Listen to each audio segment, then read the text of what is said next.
Hello my channel, let's go look new video. How do I deal with burnout and loss of motivation?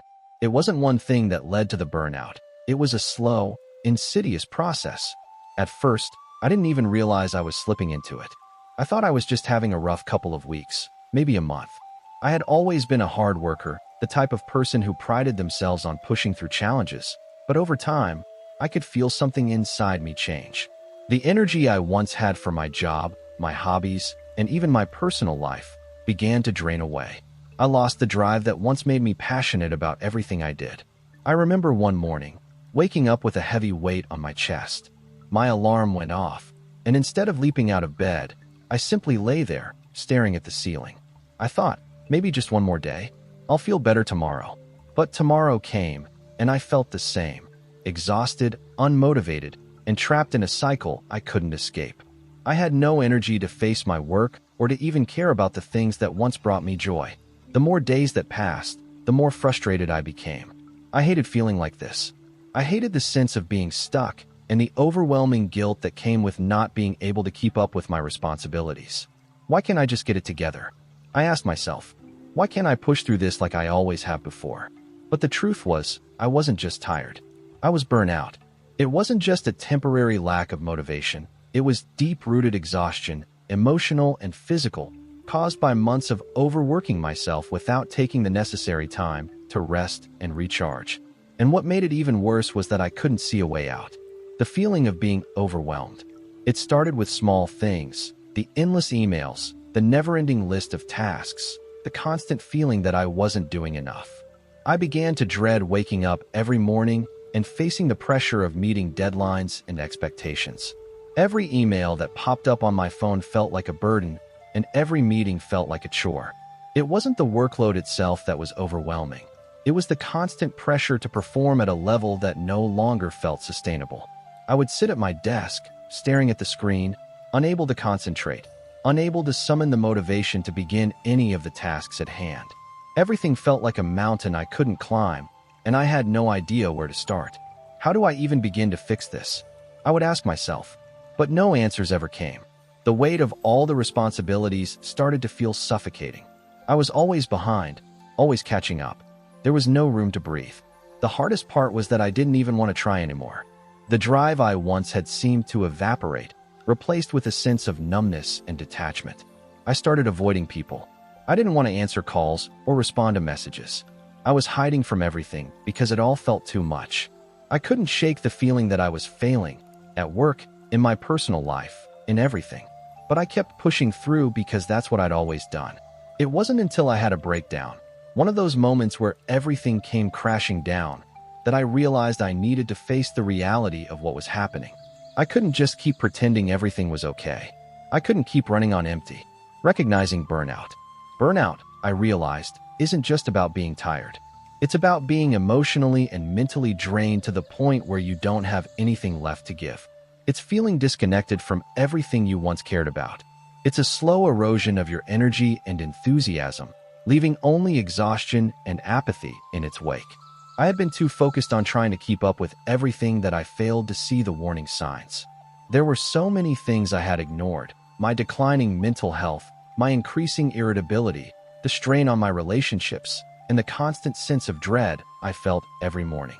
But instead of slowing down or asking for help, I kept pushing myself harder, thinking that if I just worked a little more, I could catch up and get back on track. I remember talking to a friend one day, someone I hadn't spoken to in weeks because I was too caught up in my own head. As soon as we started talking, I could feel the weight lift, even if just a little. I realized that part of the reason I felt so burnt out was because I had isolated myself. I had been too proud to admit that I was struggling and too ashamed to ask for help.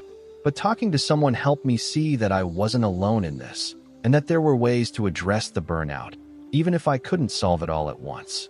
Taking the first step. The first step was acknowledging that I needed help, not just from others, but from myself.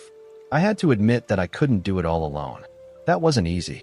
I had always prided myself on being independent and self-reliant. But burnout isn't something you can fix on your own, especially when you're deep in it. I took a step back and started to reevaluate everything. The first thing I did was take a short break from work. I knew I couldn't afford to take a long leave, but I took a few days to disconnect completely. No emails, no meetings, no work at all. It felt foreign at first, but it was exactly what I needed. During those days, I did nothing. I didn't push myself to be productive. I spent time resting, reading, walking in nature, just taking a break from everything. It was difficult at first because I felt guilty for taking the time off, but after a couple of days, I began to feel a sense of relief. It wasn't that I had solved the problem, but I had given myself permission to stop, to rest. Rest was the first step toward healing. I realized that my constant need to be productive was part of the problem. I had been pushing myself to work all the time, thinking that rest was a luxury I didn't deserve. But I learned that rest wasn't optional. It was essential. Reevaluating priorities. When I came back to work, I didn't dive right back into the chaos. Instead, I started setting clear boundaries. I talked to my manager about my workload and asked for adjustments. I realized that I had been taking on too much and that I didn't have to do it all alone. That conversation wasn't easy, but it was necessary. I was afraid of seeming weak or incapable, but in reality, it showed strength to recognize my limits and communicate them. I also started to reevaluate my priorities. What was really important? What did I want to focus on? I realized that I needed to focus on quality, not quantity. I needed to take my time with tasks and allow myself to slow down. It wasn't about being the fastest or the most efficient. It was about finding balance and peace in the work I was doing. Burnout isn't something that can be fixed overnight. It takes time, patience, and a willingness to be kind to yourself. It took weeks of small changes before I started to feel like myself again. But with each step I took, setting boundaries, taking breaks, asking for help, I felt a little lighter, a little more human again. As the days went by, I realized that dealing with burnout wasn't just about taking breaks or talking to someone when I felt overwhelmed. It was about changing the way I approach my daily life, my work, and my own well-being. I had spent so long in a cycle of overworking and pushing myself that I had forgotten the importance of healthy habits, things I used to enjoy, things that helped me recharge. It wasn't just about stopping the things that drained me, but also about adding things back into my routine that gave me energy and joy. One of the first changes I made was to my sleep schedule. For months, I had been staying up late working or scrolling through my phone. The constant lack of sleep made everything worse, leaving me perpetually tired and unable to focus. I decided that I would start setting a bedtime for myself. At first, it felt like a small, insignificant change, but over time, I began to feel more rested, more energized, and more focused during the day. I also took time to focus on my physical health. I had neglected exercise for a while, telling myself that I didn't have the time or energy. But when I started moving my body again, even if it was just a short walk or a few minutes of stretching, I could feel the difference. Exercise became a form of self-care, a way to release pent-up stress and boost my mood. It wasn't about pushing myself to work out for hours a day. It was about finding small moments to care for my body. In addition to sleep and exercise, I also prioritized eating better. It wasn't about following a strict diet, but about choosing foods that fueled my body rather than drained me. I stopped skipping meals or grabbing fast food because I was too busy or too tired. I made an effort to cook meals that nourished me, and I found that when I treated my body better, my mind followed suit. Creating boundaries. One of the most difficult parts of dealing with burnout was learning to set boundaries. I had spent so many years saying yes to everything, taking on extra tasks at work, agreeing to social events, trying to help everyone around me. It felt impossible to say no.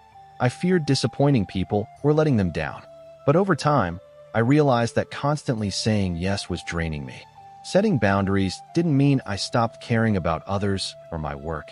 It meant that I was caring for myself in a way that would allow me to show up fully for others. I began to recognize that my time and energy were limited, and that it was okay to say no when I needed to. At work, I started pushing back on unreasonable deadlines and asking for support when I felt overwhelmed. I made it clear that I couldn't handle every request and that I needed time to recharge.